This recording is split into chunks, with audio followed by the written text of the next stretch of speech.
So we didn't get a good chance to get a picture of everything because we were trying to set everything up, and we kind of just decided to start installing it without taking a picture before. But let's see.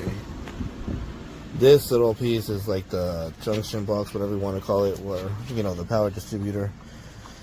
You pretty much just connect the lights over on either side right here, and I believe they have extra slots up here on the top. The power right over here, which, let me try to get it,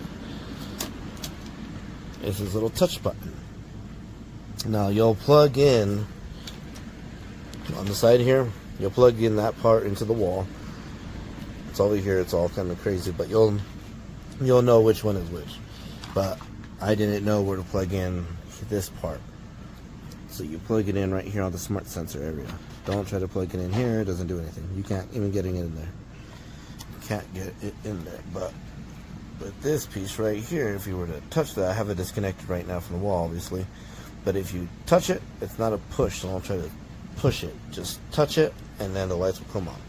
And if you push and hold it, just touch and hold it, better yet, it will dim. It'll go down, and then if you let go and do that again, it'll go up, as in like the brightness. But I'll show pictures after we're done, but that's basically it. It's kind of a crazy mess when you see it. We should have got pictures before, but we didn't. I think there's another one over there, and then we have it'll be 1, 2. Where is it? Let's see, do we have the large one, Bill? We're over here.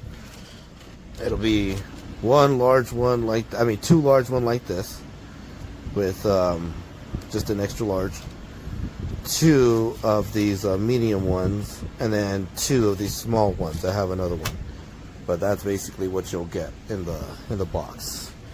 This is not part of it. There you go. And that's basically what you'll get.